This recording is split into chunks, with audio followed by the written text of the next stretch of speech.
In this video, we will discuss about anatomy of ear.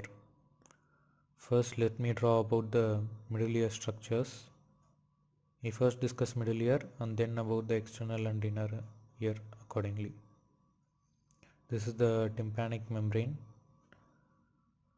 and inside the tympanic membrane there are three ossicles, three bones that helps in the conduction of sound. They are the malleus, incus and stapes.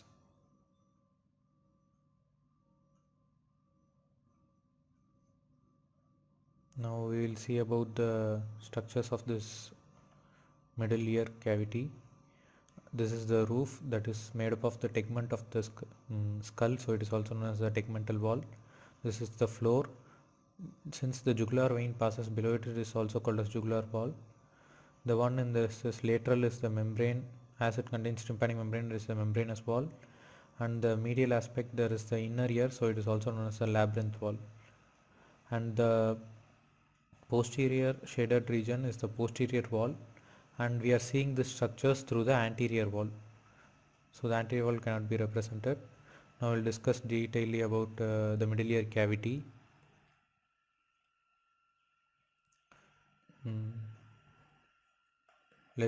For easy understanding, let's assume it in form of a square. This is the medial wall.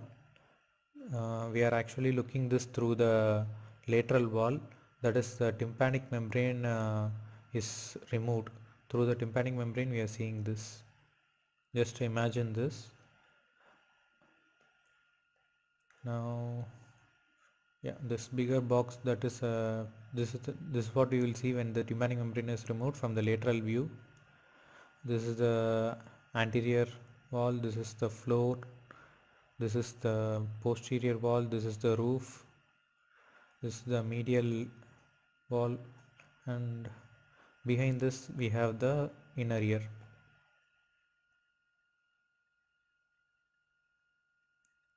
Now in the anterior wall you can see that this is the pharyngotympanic tube, or it's also known as the eustachian tube, and there's a muscle entering into the middle ear cavity through this anterior wall, and it is the tensor tympani muscle.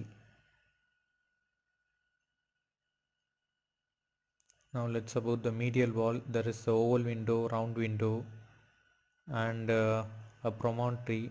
It looks like a bulge, so I am drawing like this.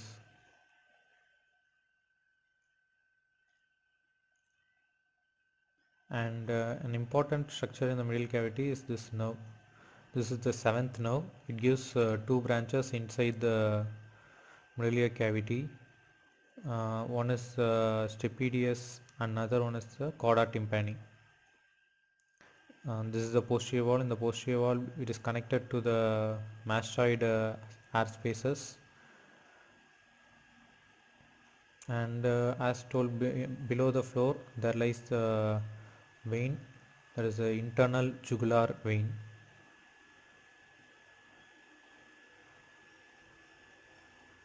Now let's come to the first diagram.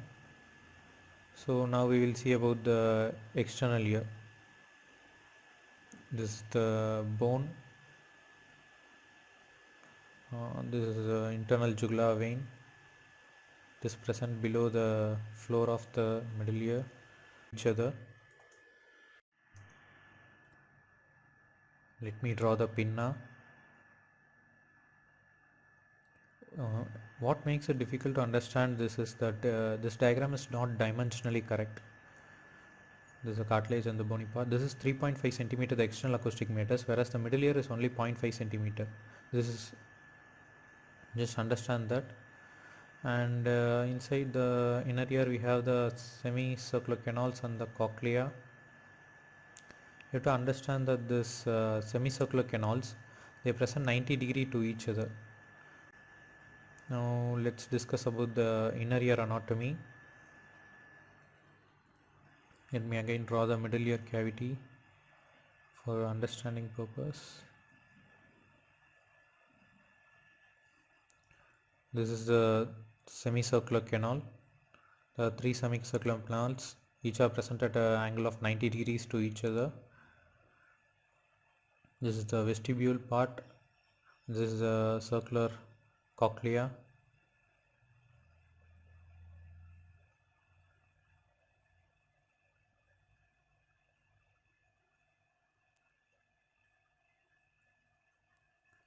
And a membrane is present inside this bony part. That's a membranous labyrinth.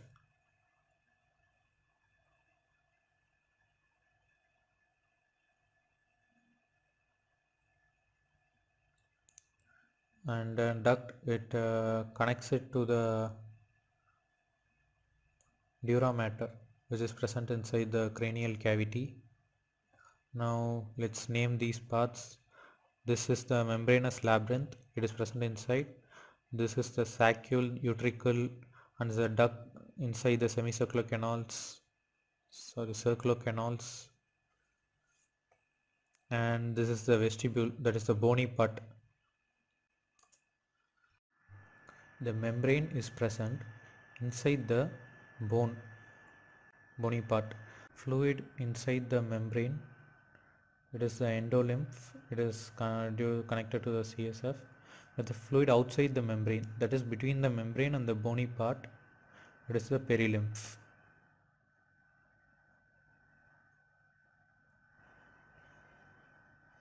Now let's discuss about the cochlea structure in a zoomed way.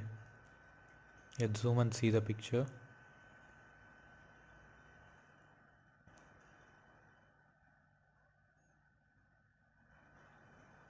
This is the membrane that is present inside the bony part. The bone is a white line.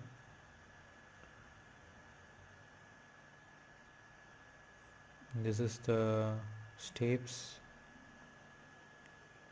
Let's differentiate it with the colors.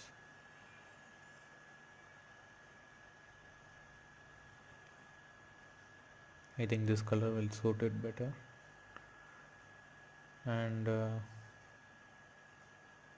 put a margin to say what the bony part is.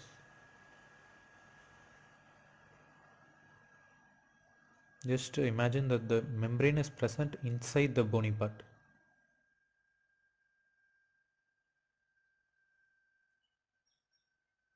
So when the sound wave is transmitted from the stapes, it goes in this pattern, and that is a connection, that is a heliotrema, and it comes back through the round window. Actually the both are connected. The connecting point, that is the end of the turn, is the heliotrema. We'll see this cross section to better understand it. That's a cross section of a cochlea. This is a bony part.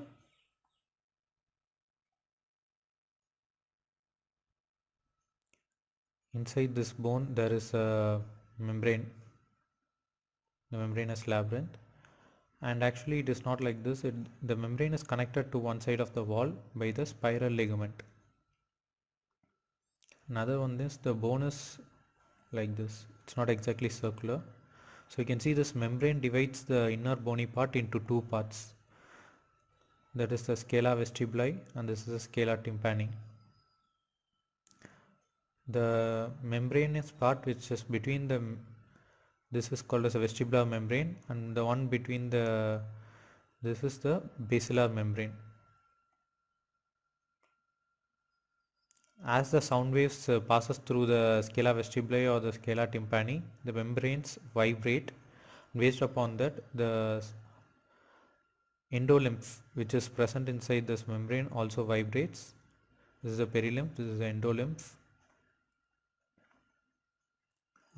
The hair cells present inside the membranous part, they vibrate based on the sound, and the base of the hair cells there is a nerve cells. This is which forms the cochlea nerve. Thus the sound is sent to the brain. For better understanding, refer Gray's Anatomy or Dhingra ENT.